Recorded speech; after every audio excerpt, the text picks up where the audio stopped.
we were tracking for you today. Now, let's move on to what's brewing, and here's a special report.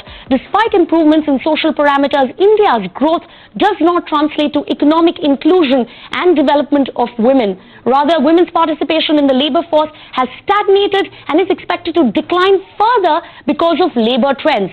This is according to a report launched by Google India and the Bain Company called Powering the Economy with Her Women Entrepreneurs in India report. Let me take you over some of the highlights.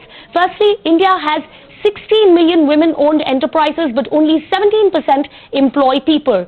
In the 17% women-owned enterprises which employ people, employment is 20% lower than the average. Now, approximately 432 million working-age women in India are there as of now, but about 343 million are not economically productive. Essentially, 75% of Indian women of economically active age are not engaged in the formal and paid work as of today, which means that 25% of India's women in labor force participation, that's the current rate, 25% are a part of the labor force, which is amongst the lowest in the world, and this is expected to decline. Now, according to this report, by 2030, India's working age population will surpass 1 billion, and 400 million new jobs will be needed for women alone. This report also points out that women entrepreneurs can generate 150 to 170 million jobs, which is about more than 25% of the new jobs required for the entire working age population by 2030.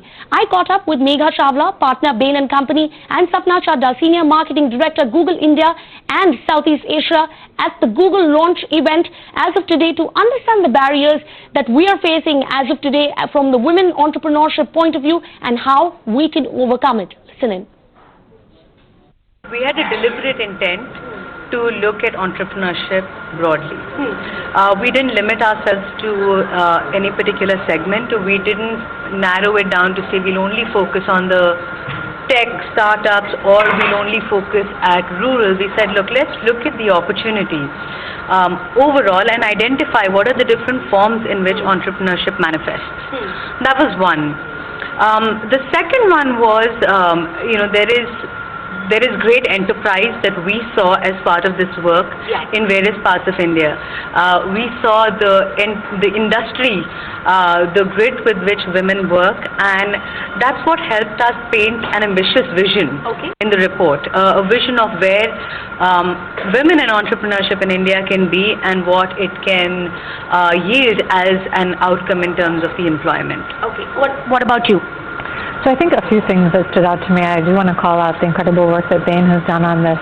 The surprising thing, I think, as we see so much advancement in terms of the economy, and we like to be optimistic, I think the labor force participation rates for women really stood out to me. I think we don't acknowledge it enough that we're actually seeing a decline of women's participation in the workforce. I think that's an aha that everybody needs to wrestle with. I would say that the surprise for me when you look at the segments, and we all know that it's not one size fits all, that there's many different types of entrepreneurs, and they all have different makeup when you think about what drives them and how they move forward. I think one of the ahas for me was also that in rural India, it's not just agriculture that's going to drive women forward, but there's an equal amount, if not more, I think even a larger segment of base of ruralpreneurs or rural entrepreneurs that are not related to agriculture. All right, I would want to acknowledge the fact that you said that this is not specific to a particular segment or a sector, and it's very egalitarian in that sense. And I think what I personally noticed was that, of course, there is enough data that speaks about women in the urban sector or in the rural sector, but this particular report focuses on the willing middle. To us, learning about the willing middle was actually very eye-opening. And what helped us do that was we didn't go in with any preconceived ideas, right? We went in acknowledging that entrepreneurship is complex. We went in acknowledging that women in entrepreneurship is at the confluence of two complex topics in India. And we met with a large number of entrepreneurs. We surveyed about 1,100, but while the survey gives you great data, what really helps is the one-on-one interactions that we have with entrepreneurs. Yes. And that's when we saw a lot of entrepreneurs from Tier 2, Tier 3 cities, even in urban India or rural India, who are running small businesses, viable businesses, and have ambitions to scale. Okay. That for us is the willing middle. It's not the top of the pyramid. Okay. But what they're doing is building solid businesses which provide them very reliable incomes and want to scale this further. Okay, that is one takeaway for you, but I think what stood out for me, in fact that shook me to the core, to be very honest, was the number of India's women in workforce that stands at 25%, one of the lowest in the world. So, there can be various reasons for that, but considering the advancements that we are making or supposedly making, of course, in the tech and even in the social parameters, why is it that India is still one of the lowest in the world? And I would request both of you to, jump in on this. Sure. So let me start with my perspectives. I think the reasons a lot of people have done different types of analyses and research to figure out what is going on over here. I think that what's more critical to me is the fact that we absolutely need to change this. Right now, the reasons could be cultural. Some people suggest that the reason is a U-shaped curve. Somebody would suggest that are there enough jobs that are keeping up? And I'm not saying these are conjectures. I actually think there's been hard research done on this. But I think there is the fact that there is a recognition rather than I think the path ahead is very clear. I think the path ahead is to double down on this issue. The path ahead is to recognize that there is a cultural challenge that needs to be equally What is that addressed. cultural challenge? I think the cultural challenge is a very deeply rooted, and it takes very different forms when you go across the length and breadth of India. But I think it's very deeply rooted norms about expected roles of women.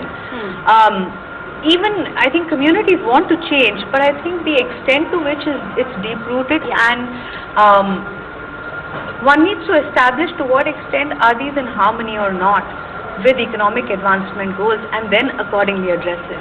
I don't think it comes down to just family only, right? I think there's a number of perspectives that you need to look at. I think whether it's, are women seeing that entrepreneurship is relevant for them? Do they have role models that they're seeing? This is all self-propagating, right? And if you look at the data, you said you're surprised by the number, that it being so low. I would say I'm not surprised. When you look at women's representation on the internet, just period, are women online, that number is very imbalanced, right? So when we talk about workforce, we're not only talking about entrepreneurship, we're talking about women overall, right? Right. So, but ultimately, the women are holding themselves back for a variety of reasons, right? And I don't think it just comes down to family. If you look across ages, right, whether women are older or younger, they are holding themselves back. Okay. I do want to add one more thing to it. I think it's very important to recognize that in India, while women are not represented in that number, women are working. It's just they're not in formal paid work. And I think that's where they need systemic support as well. I think it would be an incorrect takeaway to say women are not working or are choosing to drop out. We can go through all the research, but I don't believe that is correct, because you go into the insides of India and you'll see women working. they're not a part. The need of the hour is to help them get more included in the paid workforce, because they're enabling, they are propelling, they're providing free labor. How do you actually get them to participate and benefit from the economic gains of it? All right, staying with what's brewing, the Department for Promotion of